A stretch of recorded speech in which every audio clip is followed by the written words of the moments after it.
ఒక్కొక్క పువ్వు వేసే చందమామని ఇంతకు ముందు అన్నట్టుగా ఒక్కొక్క ఎమ్మెల్యే వెళ్ళిపోతే మ్యాజిక్ నెంబర్ చేరగానే దానికి రాజ్యాంగ బద్దత వచ్చేస్తుంది. ఒక అసలు మీరు చెప్పినట్టు 1/3 2/3 ఇప్పుడు 1/3 ఉన్నది 2/3 చేసుకున్నాం. 1/3 స్ప్లిట్ 1/3 లేదు ఇప్పుడు 2003లోనే అమెండ్మెంట్ ద్వారా తీసి పడేశారు. 2/3 ఇప్పుడు అసలు మొదలు 2/3 పువ్వులకు కూడా బతుకమ్మ పూర్తి కాదు. నేను ఇంతకుముందు చెప్పింది అది ఎట్లా సార్, మూడింట అసలు విలీనం అనే క్లాజే మీనింగ్లెస్. నేను ఎంతమంది చెప్పేది అదే కదా. అసలు మెర్జర్ అనేది ఒరిజినల్ పార్టీ మెర్జ్ కాకుండా ఎంతమంది ఎమ్మెల్యేలు ఒప్పుకున్నా అది డిస్క్వాలిఫికేషన్ కావాల్సిందే. Number of MLAs number of MPs తో సంబంధం లేదు, ప్రొవైడెడ్ ఒరిజినల్ పార్టీ మెర్జ్ అయితే తప్ప. ఒరిజినల్ పార్టీ మెర్జ్ అయినప్పుడు 2/3 ఎమ్మెల్యేలు ఒప్పుకుంటే వాళ్ళకి ప్రొటెక్షన్ ఉంటుంది, వాళ్ళు డిస్క్వాలిఫై కాకుండా.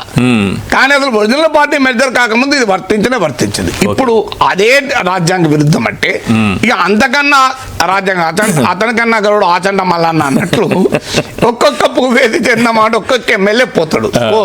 ఇప్పుడు 6 7 కాంగ్రెస్ లోకి బీఆర్ఎస్ ఎమ్మెల్యేలు, వీళ్ళు 26 చేరుతారు. 2/3 వెంటనే ఆ 26 మందికి నాయకుడు కూడా రిప్రజెంటేషన్ ఇస్తాడు స్పీకర్ కు. మేము మా శాసనసభ పక్షం బీఆర్ఎస్ విలీనం కావాలని నిర్ణయించుకున్నది కాంగ్రెస్ పార్టీలో అంటే స్పీకర్ వెంటనే Mudra గుద్దుతాడు. Yes merger formality completed, నీకు యాంటీ డిఫెక్షన్ వర్తించదని. అయ్యేవాళ్ళు 26 మంది అయ్యేదాకా యాంటీ డిఫెక్షన్ వర్తించారు. ఇప్పుడు ఇంకొక ఎగ్జాంపుల్ చెప్పండి సార్. శివసేన చీలిపోయి వాళ్ళు బీజేపీతో కలిసి అక్కడ అధికారంలోకి వచ్చారు. ఎన్సీపీ కూడా అజిత్ పవార్ తీసుకెళ్లి 8 మందితో ఎంతమందినో తీసుకెళ్లి కొంతమందిని తీసుకెళ్లి 40 మంది ఉన్నారన్నారు, కొంతమందిని తీసుకెళ్లి ఆయన కూడా మంత్రివర్గంలో చేరిపోయాడు.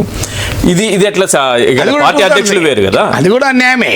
ఇప్పుడు అసలు ఫస్ట్ ఆఫ్ ఆల్ అక్కడే అసలు వాళ్ళు ఏది రియల్ సేన ఏది ఎన్సీపీ అనే గుర్తింపులోనే ఫ్లా ఉంది.